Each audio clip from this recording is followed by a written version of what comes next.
Welcome back to the third part of our lesson on Hamlet. Today we'll be doing Act 3. And I wanted to mention that this is a very theatrical act. It's also an act with a lot of spying. We already saw the players coming in Act 2, and we saw Hamlet begin to set up the trap for his uncle, the king, what he calls the Mousetrap, or in this, the real play's name is the Murder of Gonzago. And the idea was supposed to be that when Claudius saw the murder of Gonzago and saw the murder take place, that he would possibly confess and maybe make it unnecessary for Hamlet to act out the revenge that he was supposed to act out. Rosencrantz and Guildenstern come in and tell the king and queen that Hamlet has asked to see this play and wants them to attend as well. They also admit they haven't really been able to get anything out of him, and that's just sort of the way it is. Moving from talking about this little play, the real play, there's another play that happens almost immediately afterwards. The play is the Get Thee to a Nunnery scene, the scene in which Ophelia is allowed to walk around accidentally on purpose, meet Hamlet, and then the king and Polonius will see what happens. Now, if you think about it, this is also a little play. There's directions. There's a prop, the prayer book that Polonius hands her. There's clearly a script, which we'll get to in a minute. There's directions that Polonius gives to Ophelia, and we have the Ophelia as the actress, or in this case, a young boy playing a girl. Now, one thing that's helpful to know about Renaissance rehearsal techniques or Renaissance acting is that actors never received a full script the way an actor would today. They received only their part, their role, written on a piece of paper with cue lines. And that was all they memorized. If they were fed the wrong cue lines, they were pretty much stuck. There wasn't much they could do. And what proceeds to happen to Ophelia is that Hamlet feeds her the wrong cue lines. The scene doesn't go the way it's supposed to. Let's look at the way this works. Polonius and Claudius tell Gertrude that this is what they're about to do, and they're going to watch this. They're going to be in sort of an audience to this. And Gertrude says that she hopes that, in fact, it does turn out to be the case that Hamlet is mad for Ophelia's love, because, of course, that would mean they could solve the problem, and it would also mean that Gertrude's not responsible. And Polonius gives Ophelia her directions. Ophelia, walk you here. Read on this book. The show of such an exercise may color your loneliness. We are oft to blame in this. 'Tis too much proved that with devotion's visage and pious action we do sugar o'er the devil himself. So he hands Ophelia a prayer book, suggesting that if she walks around apparently praying, she must be incredibly lonely and bored, or otherwise she would never do such a thing. This also spurs off Claudius's self-reflection. Oh, 'tis too true. How smart a lash that speech doth give my conscience. The harlot's cheek, beautied with plastering art, is not more ugly to the thing that helps it than is my deed to my most painted word. Oh, heavy burden. Now, this is the first we've heard from Claudius that he's actually guilty of something.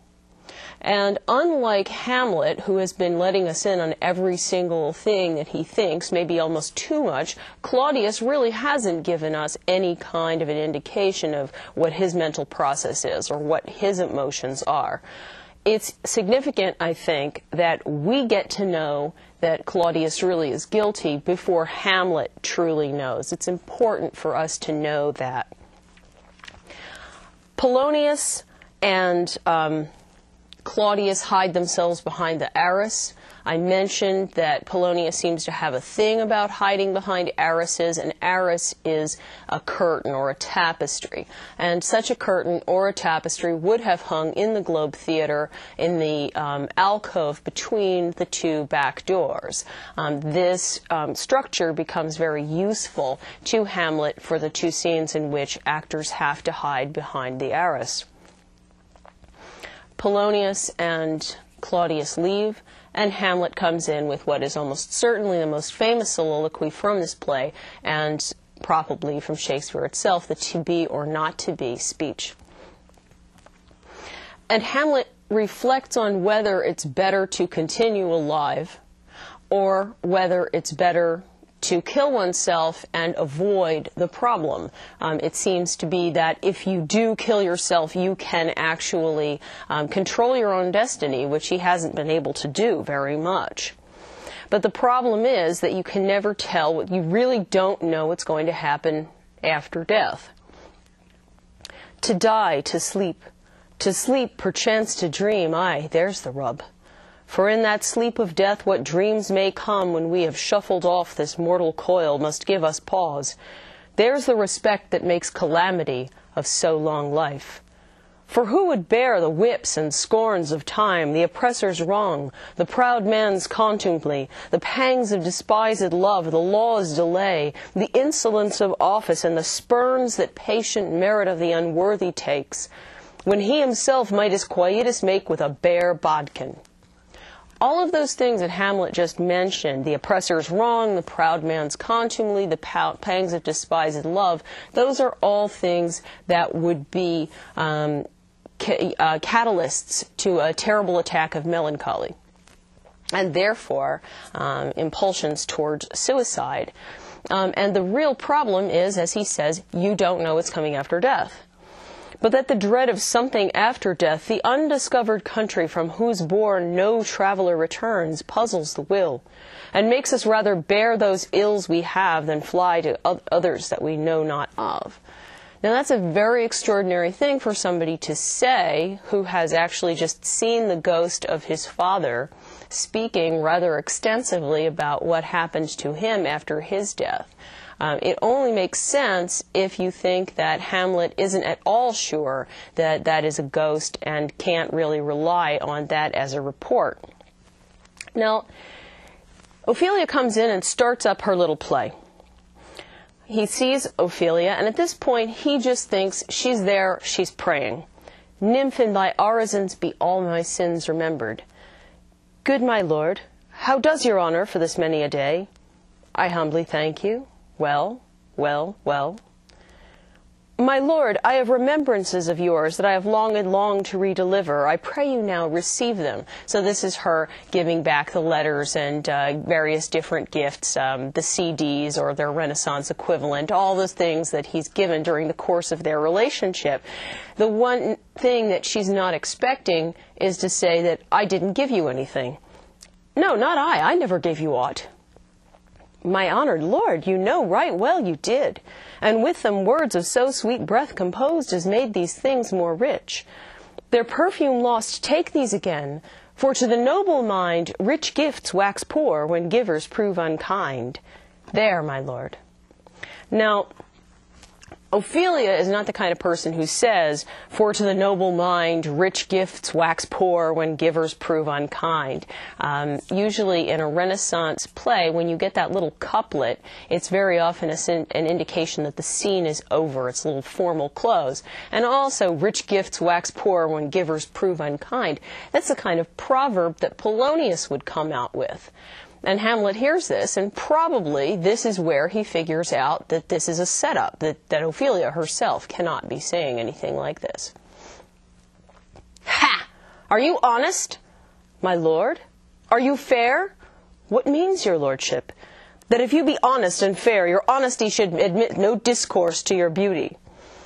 Could beauty, my lord, have better commerce than with honesty? Aye, truly, for the power of beauty will sooner transform honesty from what it is to a bawd than the force of honesty can translate beauty into his likeness.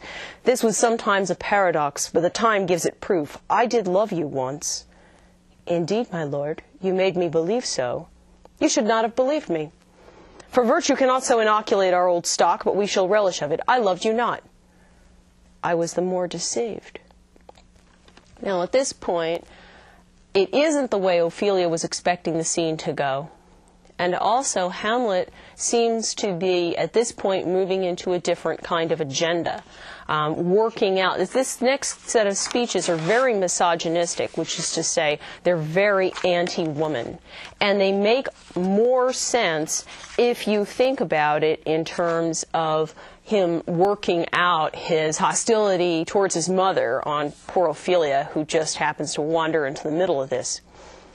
Get thee to a nunnery. Why wouldst thou be a breeder of sinners? I am myself indifferent honest, but yet I could accuse me of such things that it were better my mother had not borne me. I am very proud, revengeful, ambitious, with more offences at my beck than I have thoughts to put them in, imagination to give them shape, or time to act them in. What should such fellows as I do, crawling between earth and heaven? We are arrant knaves, believe none of us. Go thy ways to a nunnery. Where's your father? At home, my lord. Opportunity, just like with Rosencrantz and Guildenstern. Are you going to tell me the truth? Well, no. Let the doors be shut upon him, that he may play the fool nowhere but in his own house. Farewell. And this is the point where Ophelia just decides that Hamlet is, in fact, crazy. If thou dost marry, I'll give thee this plague for thy dowry. Be thou as chaste as ice, as pure as snow, thou shalt not escape calumny. Get thee to a nunnery, farewell. Or, if thou wilt need marry, marry a fool, for wise men know well enough what monsters you make of them. To a nunnery, go, and quickly too. Farewell. Now, he really keeps saying farewell. He's almost done. But he keeps coming back. And this last time that he comes back, he starts to fulminate against women. I have heard of your paintings well enough. God hath given you one face, and you make yourselves another. You jig, and you amble, and you lisp. You nickname God's creatures, and make your wantonness your ignorance. Go to, I'll no more on it. It hath made me mad. I say we will have no more marriage. Those that are married already, all but one shall live. The rest shall keep as they are. To a nunnery. Go! I'll leave it up to you whether he means all this. A lot of people think he's really just trying to protect Ophelia, to shove her away. Some people think that he's just really, truly angry at Ophelia. Argue amongst yourselves. Ophelia has drawn the conclusion that he's crazy. You notice the things that he's been talking about, including especially the fact that women use makeup, which he finds very suspicious. Ophelia is very distressed. She thinks he's completely lost it, and that she is particularly to be pitied because she believed in him and she loved him. Claudius comes in, and he's pretty sure that this is not love. It doesn't look like love the way he remembered it. Love? His affections do not that way tend, nor would he spake, though it lacked form a little, was not like madness. There's something in his soul o'er which his melancholy sits on brood, and I do doubt the houch and the disclose will be some danger. Claudius is smart. He says, this is nothing to do with love. He doesn't look crazy to me. He is melancholy. He's brooding about something. I think he's dangerous, and he comes up with a plan to send Hamlet to England. We'll get into why he chooses England in a few minutes. And Polonius says that sounds sensible, except that he's really still sticking to his theory about love. And then he informs his daughter, how now, Ophelia, you need not tell us what Lord Hamlet said. We heard it all. So he's not going to make her reiterate everything they heard. Isn't that comfortable? And then it's Polonius's idea, make him be grilled by his mother. And I'll hide behind the arras, and I'll hear the whole thing. By now you would think Polonius would get tired of hiding behind arrases, but of course he does not. And as we'll see, he hides behind an arras just one too many times. The next scene, scene 2, begins with another famous speech. Speak the speech, I pray you, as I pronounced it to you, trippingly on the tongue. It's Hamlet's advice to the players. You can read so many other more interesting comments upon this, except that, and so I will let you do that if that's something you want to do.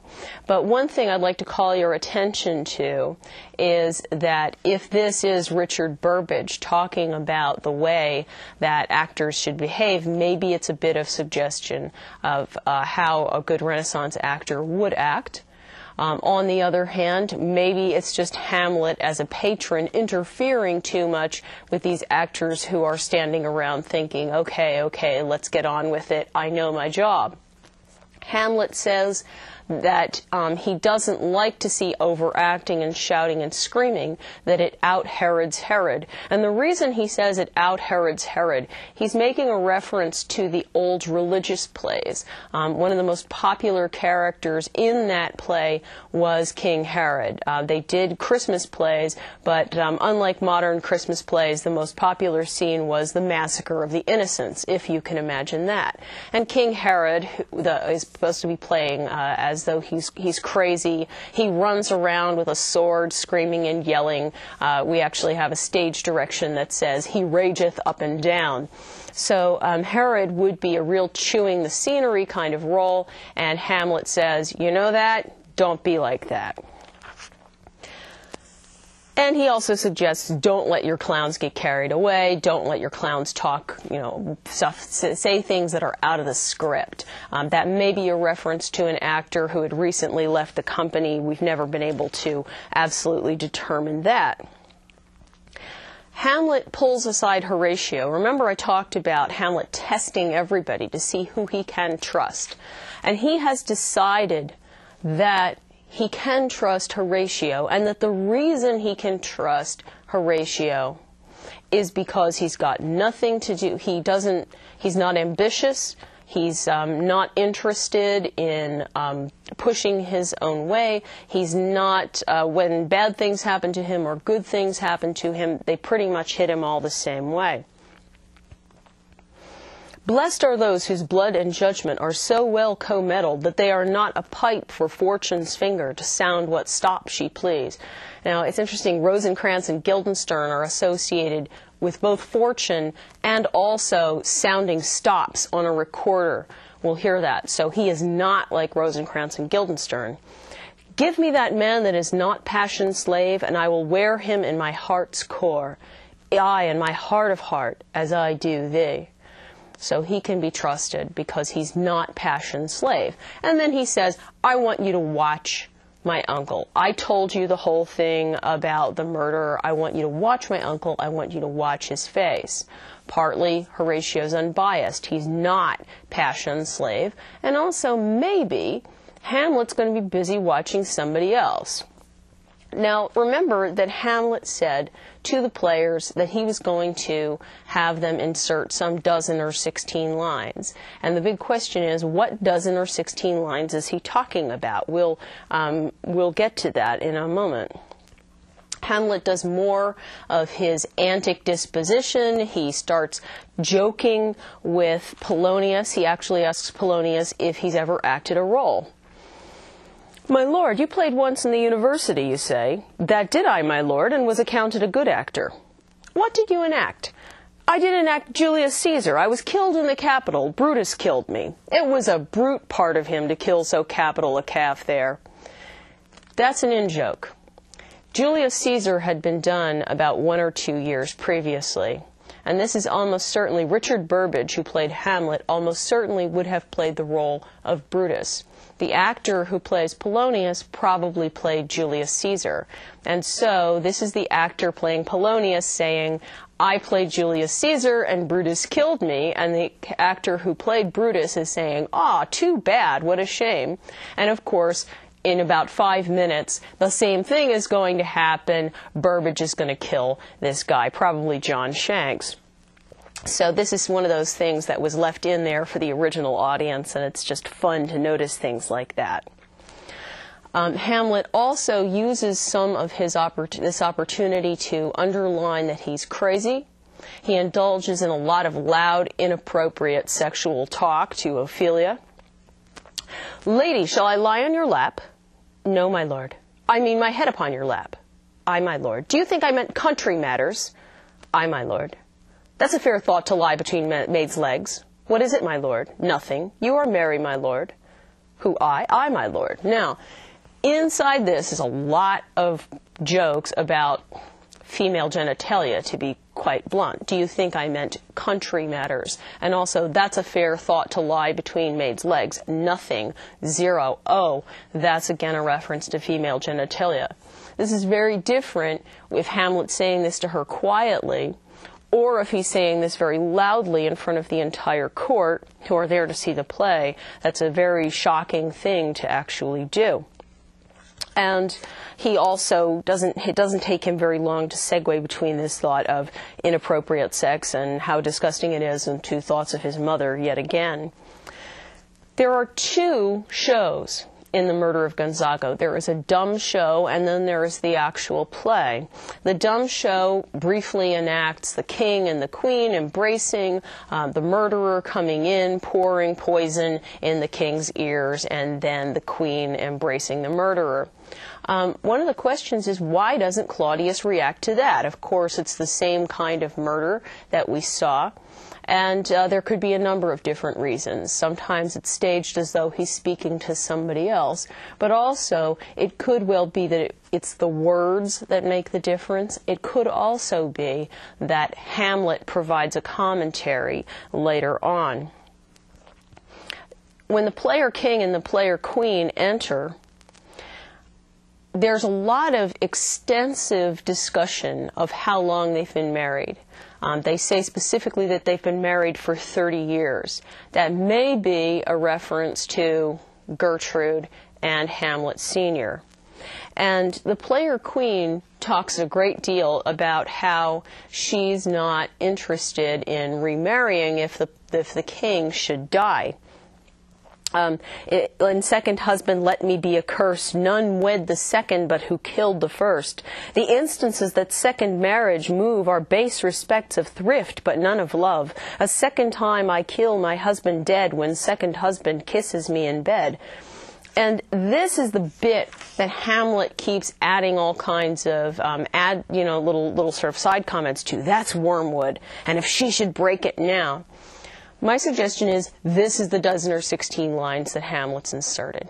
The speeches of the player queen about how she's not going to marry and how she has caused, this curse to come on herself. Because later he asks his mother, what does she think? Remember, at this point, Hamlet isn't sure whether his mother had anything to do with this murder, so this could be a kind of a test. Madam, how like you this play? The lady doth protest too much, methinks. Oh, but she'll keep her word. And Claudius says, have you heard the argument? Is there no offense in it? No, they do but jest, poison and jest, no offense in the world. When Claudius asks, have you heard it? Is there no offense in it? He's asking Hamlet in his capacity as master of the revels. This would be a job, a real office in Elizabethan and Jacobean times where they were supposed to read through the script and watch the rehearsals and make sure that there was nothing offensive being performed. And Hamlet says, well, how can there be anything offensive? It's only guilty people that feel offended by what actors do. And then in comes Lucianus, nephew to the king. You'll notice he's not the king's brother. He's the king's nephew. He's more analogous to Hamlet than he is to Claudius. And then he puts the poison in his ear. Hamlet doesn't wait for Claudius to react. He actually screams out, poisons him in the garden for his estate. His name's Gonzago. The story is extant and written in very choice Italian. You shall see anon how the murderer gets the love of Gonzago's wife.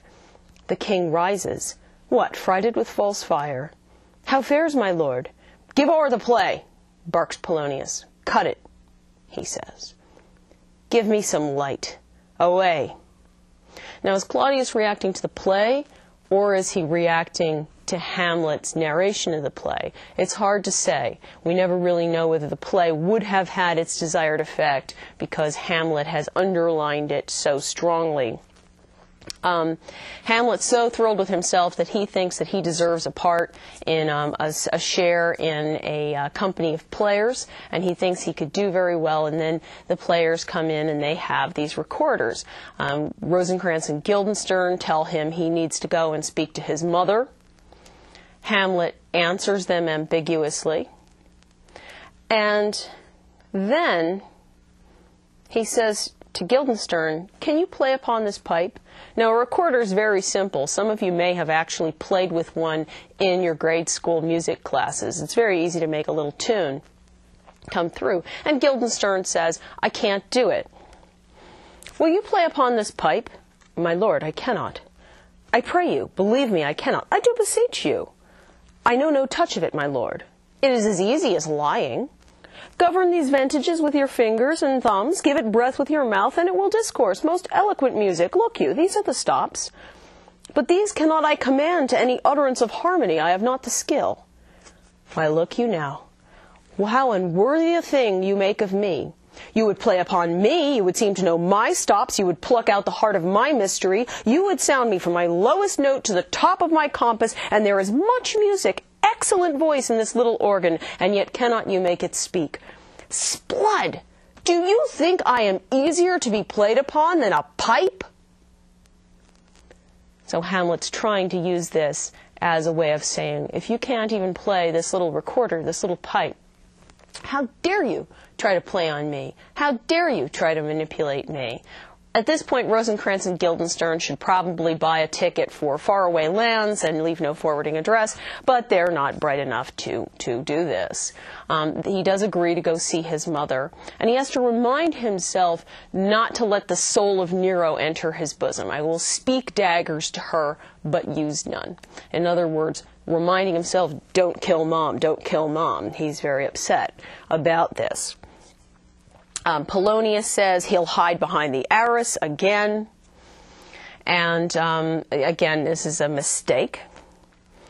And this is the first extended time when we get to see Claudius alone. This is between the time that Hamlet has set off to go and talk to his mother and the time that he actually gets there. Claudius begins to pray. He has a problem, which is that he can't, first of all, he says he has committed the primal eldest curse, which is the curse of Cain. He has killed his brother. And the question is, can he repent? This is very much like that question of double predestination that I mentioned, whether or not people have the free will to repent and actually turn again to God, unless God has decided that that's something they can do. On the other hand, Claudius is operating out of an older system because he says, I can't repent because I'm not sorry. I'm not sorry because I am still possessed of those effects for which I did the murder, my crown, my own ambition, and my queen. And it's usual that you put the most important thing in the last place like that. He still has the crown and he still has Gertrude. And he's not willing to make restitution. He's not willing to make them up. How can he be sorry? And if he's not sorry, how can he repent? And if he can't repent, how can he be forgiven? He goes down on his knees and he tries to pray, and Hamlet comes in and decides maybe he could kill him. He's got the sword. Claudius is right there, but he doesn't kill him. Because if he kills him at that point, his soul will go right to heaven. What he doesn't realize is that Claudius is incapable of praying. He misses a perfectly good opportunity because he's not privy to Claudius's thoughts.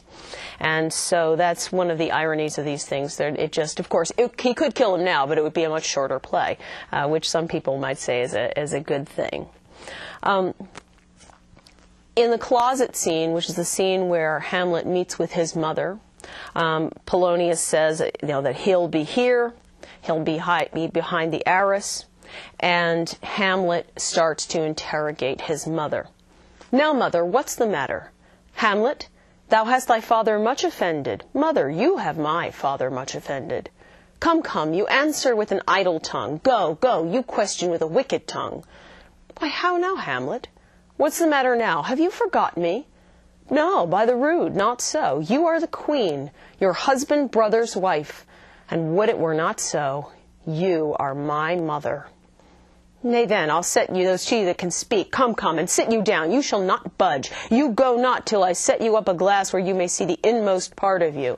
He's going to force his mother to sit and hear out what he has to say. And Gertrude worries that he's going to try to kill her. What wilt thou do? Thou wilt not murder me. Help, ho! And Polonius behind the curtain. What ho? Help! How now? A rat? Dead for a ducat! Dead! And he stabs Polonius. This is one of those things where the actual structure of the globe really helps this particular scene. You have the tapestry or the hanging in front of an alcove, and the actor playing Polonius can step way back into the tiring house. The actor playing Hamlet can stab anywhere he wants to, right through those curtains, and actually the actor playing Polonius is in no danger of getting hurt. And then he can tumble forward, be seen to be dead, and Hamlet can drop the curtains so that he doesn't have to lie around and not breathe for the next 5 or 10 minutes. If you're an actor and you've ever tried to do that, you can see why you might appreciate that. Hamlet's very regretful that he's killed Polonius, and not least for the reason that this would have been a nice chance for him to kill the king. He thinks it is the king, and that would have meant that he wouldn't have had to think about it. Unfortunately, now he's killed somebody else. Hamlet also suggests that this is Polonius' own fault. You spend a lot of time eavesdropping, and sooner or later, you really are in the wrong place. Hamlet gives his mother a very hard time. And he chose the two pictures, the picture that he has around his neck of his father and the picture that Gertrude has of Claudius, and compares the two of them. He says that his father had the qualities of all the gods in him. And that's what he means when he talks about Hyperion's curls, the front of Jove himself, an eye like Mars to threaten and command. And then he compares Claudius to his father, saying, look you now what follows. Here is your husband, like a mildewed ear, blasting his wholesome brother. Have you eyes? Could you on this fair mountain sail to feed, and batten on this moor? Ha! Have you eyes? You cannot call it love, for at your age the heyday and the blood is tame. It's humble and waits upon the judgment. And what judgment would stoop from this to this? Now Hamlet's trying to say, you're too old for lust. And one of the questions is, how old is Gertrude really? Even if her son is 30 years old, she may be a maximum of about 45 years old. It is, of course, every child's prerogative to think that their parents are well past it, and this is not unusual. Hamlet really seems to be getting on his mother about possibly having killed his father. Gertrude doesn't seem to understand what he's talking about, so that at least answers that question. And then he really starts carrying on about her marriage and her sexual relationship with Claudius. O Hamlet, speak no more. Thou turn'st my eyes into my very soul, and there I see such black and grained spots as will not leave their tint. Nay, but to live in the rank sweat of an enseamed bed, stewed in corruption, honeying and making love over the nasty sty. Well, that's about enough. And it's so much enough that the ghost comes in to interrupt it. He tries to say, you're getting off the track. The idea was to kill your uncle. The idea was to get revenge. You're not supposed to go after your mother. And the queen does not see the ghost, which Hamlet does, of course. He, is like, save me and hover over me with your wings, you heavenly guards. Do you not come your tardy son to chide? Hamlet sees the ghost, Gertrude doesn't. Some people, you want to use this as evidence that Hamlet actually is crazy. The problem with that is, if he were, we wouldn't see the ghost. And we see the ghost, and so, quote, we know it's real. And then it's not unusual for ghosts to be visible to one person and not to another. We've already seen that the ghost doesn't speak to anybody except to Hamlet. The queen decides he's crazy, and then Hamlet says, no, you want to believe I'm crazy. Don't lay that flattering unction to your soul, because if I am crazy, then all the terrible things I've told you about yourself, the fact that you're an adulteress and that you're committing incest, wouldn't be true. You wouldn't repent, you wouldn't actually change your ways, and that would actually cause some sort of damage to you. It would sort of cause he basically says it would make it fester.